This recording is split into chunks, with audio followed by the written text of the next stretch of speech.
The following content is not suitable for children. We're going to talk about some sex stats, orgasms, erections, all kinds of fun things. You ready, G? I'm ready. Stats, always helpful. Welcome to Foreplay Radio, Couples and Sex Therapy. I'm Laurie Watson, your sex therapist. And I'm George Fallon, your couples therapist. And we are passionate about talking about sex and helping you develop a way to talk to each other. Our mission is to help our audience develop a healthier relationship to sex that integrates the mind, the heart, and the body. Just as we begin, please remember to check out Uberlube. Uberlube.com is where you can get this great lubricant and help support Foreplay Radio.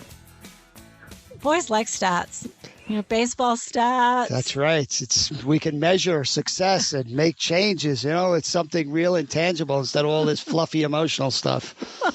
Well, there's a lot of talk right now in the news about the orgasm gap. Have you heard that? I have not. So basically, they're saying men get more than women, have more orgasms than women. It's not fair. That does not sound fair to me. That is not fair. Although my husband likes to say, what we can do fast, you can do much better. Okay. All right. So many women, I think it's like 90% of men, when they have sex, have an orgasm. And only about 50 to 60% of women report that they do. And especially with sexual intercourse. I mean, we've kind of hit this pretty hard on the podcast that what every couple sees is that sexual intercourse is the pinnacle of the experience, and she should have an orgasm and he should have an orgasm maybe at the same time. And really, for most women, they can't do that. And so many men get worried about it, and it's really more about her anatomy than it is about his anatomy. It's like if her clitoris is closer to her vagina, then she's more likely to be one of those women, one of those rare women that stood in front of the line when God passed it out, that she can have an orgasm through sexual intercourse. Right.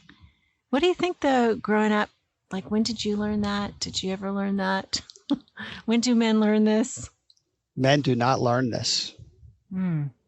I think it should be taught in that high school sexuality class, how the clitoris, it's just like the penis. That's the sex object in a woman. And, that men are not told that. Like you put on a Hollywood movie, I saw a stat that 90% of couples are not having what you see in a Hollywood movie. Oh, yeah. Which is a mutual intercourse orgasm.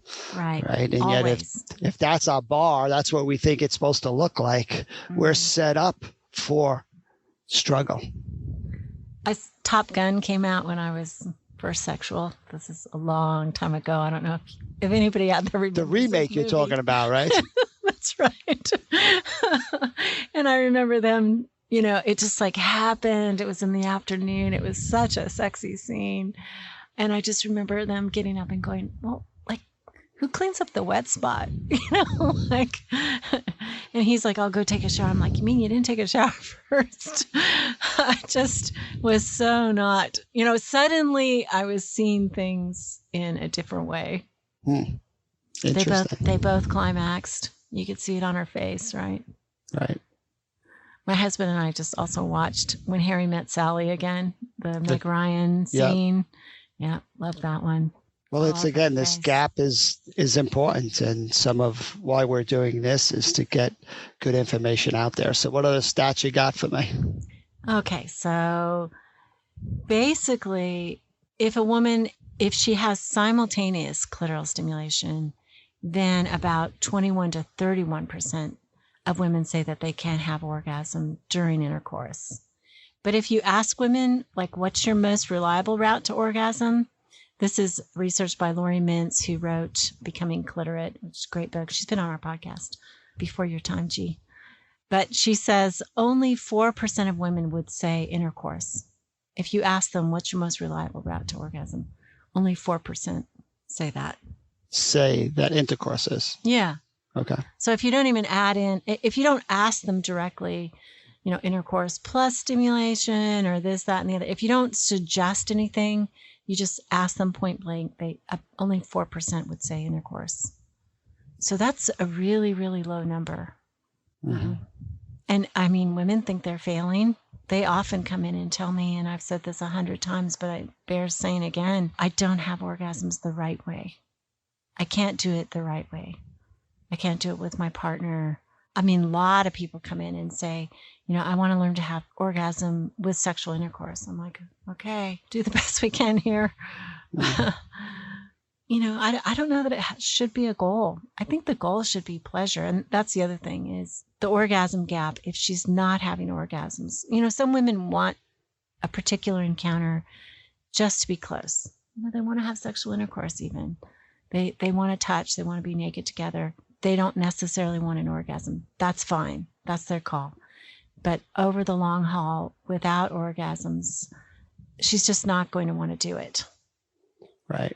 So if the guy is focusing on thrusting, yep, which isn't really, it's going to be more the grinding and hitting the clitoris that's going to create more of that kind of pleasure and contact during intercourse. Yes. So how does a woman and a guy focus more on that in the intercourse? Or would that be helpful? Yes. So, I mean, they've got to kind of slow down. I mean, I think what he slow has down. I seen, thought you're supposed to speed up. well, that's men true. get all these mixed signals. Well, that's what we're going to talk the second half about that. It is poor men. It's so confusing.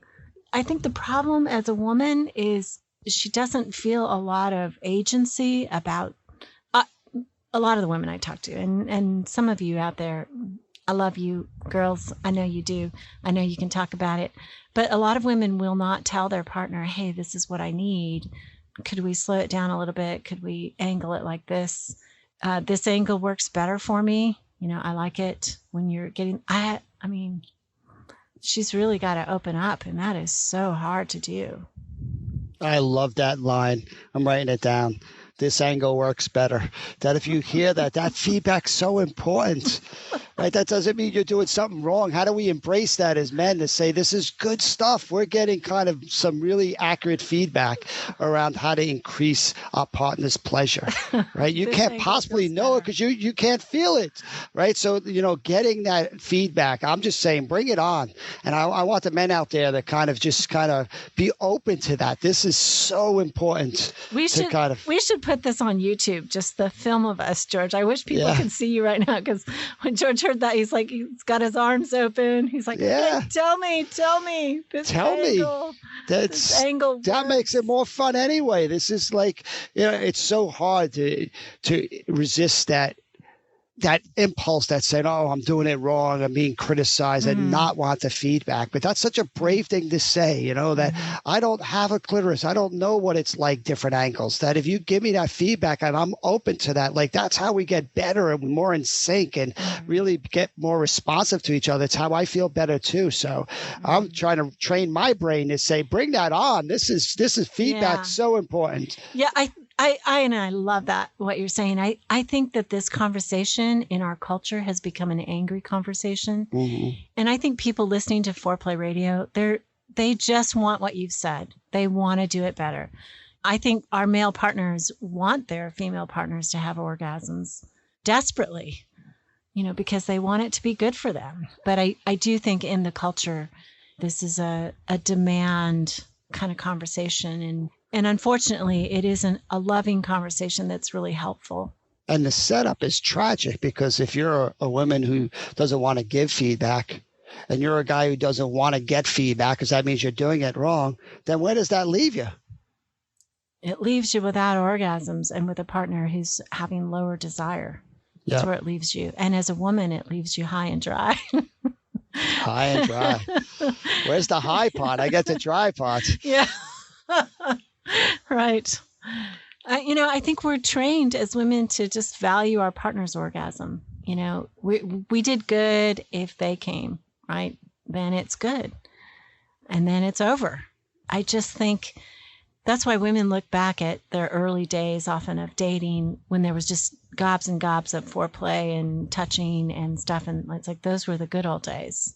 Mm-hmm. Because sex in married life or in partnered life over time gets relegated to the evening, to low energy times, to 20 minutes versus staying in bed all day. But she'll say too, I don't have time to stay in bed all day.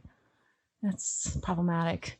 Mm-hmm. There was a study in Finland, and Finland has made improvements just culturally. Somehow or another, they've learned to prize female initiation, and they've seen that it's increased over 50 years, that women initiate sex more often than they used to 50 years ago. Whereas in the States, like with the free love movement of the 1970s and 60s and 70s, we haven't actually improved that much in terms of women changing, initiating in general. So they did this, and that's one of the important factors in female orgasm. I mean, I think it's because she feels sexual desire and she's willing to act on that. So she's a little more mentally primed. I mean, I would say, for most women, their mind and their body just don't connect as well as for men.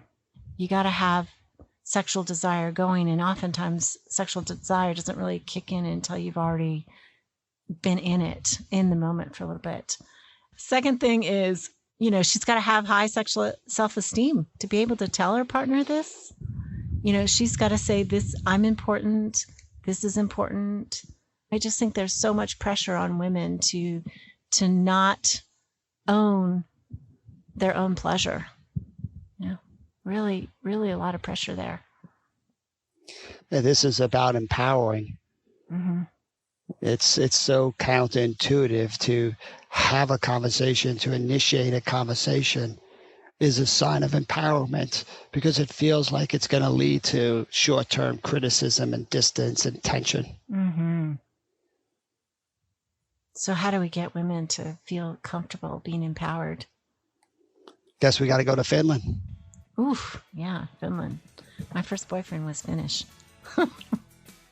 All we did was kiss. Yeah. I don't know anything about that one from Finland. Okay, let's come back and talk some more about men and some stats for men too.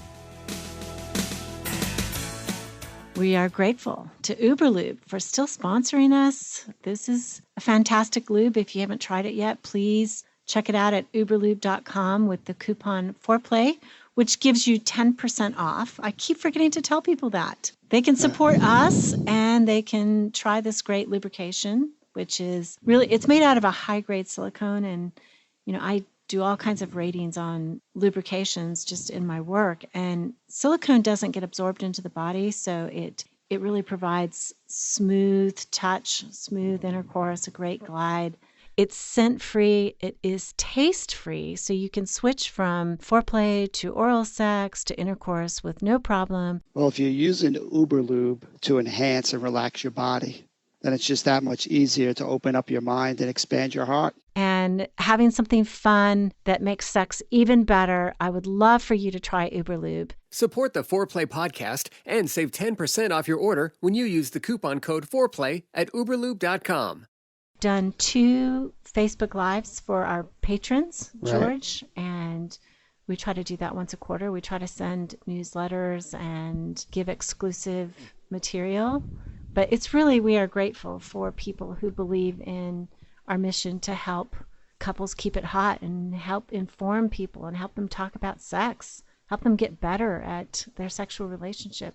Right, and partnering with us it's really an honor to know people are joining us on this mission, that this is an effort to produce and for the listeners to put aside time, and we hope that's valuable. But when we join forces, it's just a lot easier to get that message out there. So we so appreciate the support, both financial and just to make those ratings and to spread the word, because our world really needs it. It does. And we get so many letters from people, not just patrons, that are grateful for what we're doing and say it's changing their lives. And so if you want to help us change the world, we would appreciate that support. And certainly this is something that our hearts are in and we've given a lot to, and you can join with us.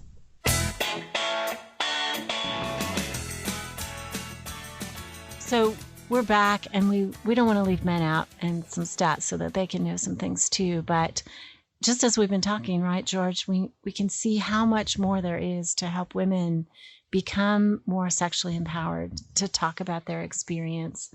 One of the last things I want to say about women is that this idea that educating women that their clitoris is what needs to be stimulated, it's helped women with their own masturbation, but it actually hasn't changed partnered sex. And we don't exactly know why that is. Maybe it's because we're not getting the word out and we're trying to get the word out today. So tell me some things about men. I want to know about men. Well, before we get to the men, just one last comment on that. Yes, if a woman's not sharing the importance of the clitoris stimulation and a man doesn't really know about the importance of that, then it would make sense why those numbers in intercourse aren't changing. But they are for masturbation. So again, it's a communication problem. It is. And that's what we're trying to force to these conversations. It's such an intimate conversation. Yep. All right. Let's talk about some stats I found helpful as a man and want to kind of just get that out there. Okay. The first thing, 10% of sexual encounters are either dissatisfying or dysfunctional.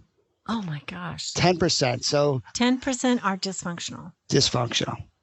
So that is just, it's coming for you. That's not a sign that you're bad or broken. It's just, this is natural in a human sexual encounter. Like, how do we start recognizing? That's why the feedback's so important. Like, how do we learn from these inevitable struggles and find a way of talking about it and learning from it and coming closer together instead of just dreading it like it's the plague? I know it. How is it okay to have bad sex, is what you're saying. Every once in a while, 1 out of 10 times at least. 1 out of 10, it's coming for you. So you better figure out a way of doing that better, or it's going to actually, that 1 out of 10 is going to grow, right? Because you start thinking we have this expectation on our head. It's supposed to be perfect all 10 times. And if it's not, something's wrong. And here comes the pressure. And this really starts to develop that negative momentum. So how do we educate our boys that this is okay? It's not a big deal. It's just something's off, the timing, whatever else. How do you joke about it and kind of get back to the other 9 out of 10 instead of letting that one become much more important than it should be? Right. That one gets in your head and you cannot get it out of your head. You're going to think it's every time I'm not going to climax, or every time I'm going to lose my erection, or every time she's not going to climax, or every time we're just going to try doing it and there's going to be no spark, no magic, and we're going to quit. I mean, sometimes there's just bad sex. That's right. So what do you say to yourself when there's bad sex? That this is part of this sexual experience. That sometimes we're not in sync, we're rushed, we're, whatever the reasons, not a big deal. Put it in perspective. That's why information is really important. We wanted stats. That's an important stat. It's like when you strike out in baseball. All right, you struck out. It says it's not your whole career. You struck out. Get back out there again and get a hit. Okay. So we want to reassure men that 9 times it's going to be good. And just let it go. Have a short memory. Oh, I like that. I really like that. Short memory. At least that's another baseball line. So. Is it? Yes. If you're a pitcher, you gotta have a short memory. You can't think about that home run you gave up. You gotta get the next out. So gosh, there could be so many baseball metaphors that I'm missing. I'm so glad you're doing this podcast with me, George. Well, next will be the football ones. So another stat, I think it's the importance of being able to talk about when things don't work. That men tend never to do that, right? They just brag about these exploits and these great encounters, and it sets this expectation that it's always supposed to look that way. Wouldn't it be healthy if men actually talked about when it didn't work so well, right? That you actually heard other people talking about that. Mm-hmm. Which men normally don't have. They don't have role models or mentors to talk about the more vulnerable, struggling side of sex. They just kind of got this superhero image that just gets kind of passed down. So I have a question for you. Yeah. Have you ever heard another man talk about bad sex? No. In your whole life? Well, as a therapist, I have, obviously, but not as a person. No. Like in your friends. No. No man ever said. Besides maybe they were drunk and fell asleep. That's about as bad as it got. But nothing real like we see as therapists, like the real inner emotional struggled world of, a guy who has premature ejaculation or can't maintain an erection or, all these common problems that are pretty universal and yet never talked about. Wow. I think, obviously I'm a sex therapist wherever I go. So, but even before, and my girlfriends who are listening, they know this, we always talked about sex. So, but yeah, I mean, I've heard a lot more as a woman about bad, good, every kind of sex. Do you hear men, this is the other thing, do you hear men brag about sex? You said men do. Yes. You do hear men brag about sex. Yes. Like where they, and do you listen to it and think, is that exaggerated? Or, I mean, do you take it with a grain of salt, or does it kind of inspire this envy of like, man, I wish I were having that? I mean, do you believe it, or? It depends on what age of developmental lifestyle you got me at. Certainly there are parts of my life where it is, it's a way of fitting in, and kind of, the bragging is a way of just guys kind of having fun with each other. But you don't realize in a moment the long-term kind of message that's sending for yourself and the imprint that it's making. If you think about youths and young adults, men, if you listen to their sexual stories, they don't realize the impact those stories will have later on. Right? So give me an example. I need an example of what you're saying here.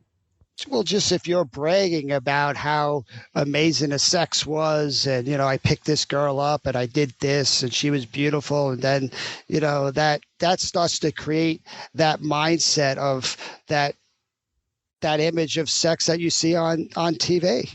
Right? That sex is about the conquest. It's about the physical. It's about the orgasm. It's about the performance. It's about the porno, right? There's nothing in that talking about things going wrong, your emotional connection, your body being present. So many things that we're trying to expand men's sexual health. This tunnel vision starts with these really exaggerated stories, and men get stuck on that. And, what might work at 20 is not going to work at 60. And yet men's mindset still pretty much stays the same. For sure. Yeah. Right. So another stat that I thought was helpful is 4 out of 5 men, when they're trying to have a child and they have, on-demand sex, 4 out of 5 have sexual problems. That's an important stat. Right. So look at what happens when they're initiating it and they're having, they don't have issues. All of a sudden now here comes their wife saying, hey, I'm ovulating. Let's go. Like on demand now. Now all of a sudden we got a little role reversal going on here. Right. They're not being wined and dined and romance and foreplay. And all of a sudden they don't work. 4 out of 5. So to me, as a guy, that gives me some empathy for what it must be like for my partner, or, for that sexual withdrawer that so often is put in the position of on-demand sex. So true. Infertility is just a killer for sex. We went through a period of that. I was taking drugs and all this kind of stuff. And my husband, he was a trainer in this movement that he does kind of these 4-day trainings. And he was up in San Francisco. I was in Southern California. And the doctor calls, and I have this ultrasound, and she's like, well, you're ovulating. I'm like, my husband's out of town. This is really expensive. Right. So I have a toddler. I put him, I get a ticket, fly up there. And he's like, well, I got a break at such and such a time. Can you make it here by then? So there's all this stress, right? There's all this pressure. I got to make it by his break. And then I'm like, how much time you got? And we had to find somebody in his group that would watch our son for us. And, he's got like 5 minutes. I'm like, this is really romantic. So excited to have sex this way. Yeah. Yeah, it's tough. Well, it gives us a nice doorway into someone else's experience. Mm-hmm. Another stat, 80% of men believe their penis is too small. How can that be accurate that 80% of men think their penis is too small? Because 99% of men watch porn and they have grotesque genitalia. That's why. Right? I mean, porn is not real. I mean, maybe there's some men like that, but gross. we all want to have a healthy sexuality, and to have a male healthy sexuality means loving your penis. Yeah. Right. But if you already are judging it and thinking it's too small, and again, 80% a way out of whack number. The average penis size is between 5.5 and 6.5 inches. That's the average penis size. So most men, if they know that, should feel pretty comfortable. Maybe you have that, 10, 20% that feel it's too small. We got to change that number, 80%, which just means they're going to be frustrated with their own penis, with their own body, which is, again, going to put more pressure on them, which is going to lead them down this road of kind of this more stressful encounter around sexuality. I think about women who talk about, I weigh too much, my breasts are too small, this, that, and the other. But like to have your genitalia, which is the most sexual part of you, be viewed as potentially inadequate, right? It's too small. Too small for what is kind of what I want to ask. But I mean, really the vagina has friction feeling only about the first 2 inches. Mm-hmm. Most of the vagina feels about stretch versus friction. Hardly any of it is really about friction. So, I mean, 5-6 inches, plenty. And most women don't climax that way that we just said, right? Exactly. So right. It's like, if it feels good to him, it's probably good for him. Oh. Well, think about it. Most men why do are in their head are saying, the way I please my partner is through intercourse, and I have to have a large penis. How they're starting already way off base. That's so painful. That's so painful to hear. How do they get over it? I think it's hearing this information and kind of appreciate what they got. Right? That if they know how to become a better lover because they're open to feedback and they're understanding the importance of their partner's clitoris, and then how do you do better angles, right? That's a much better use of their time. They're worried about their penis size. How do you do teeny tiny blowjobs? Good oral sex. Teeny tiny blowjobs. I haven't heard that one before. Figures when you introduce it at the end. I'm getting freer with you, G. All right. Okay, Laurie, I like ending on teeny tiny blowjobs. So keep it hot. And P.S., please tune in to our Patreon page so that you can catch the next exclusive episode and our next Facebook Live. We appreciate you joining us to spread this really important message.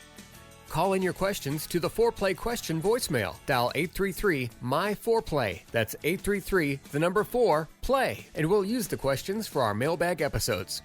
All content is for entertainment purposes only and should not be considered as a substitute for therapy by a licensed clinician or as medical advice from a doctor.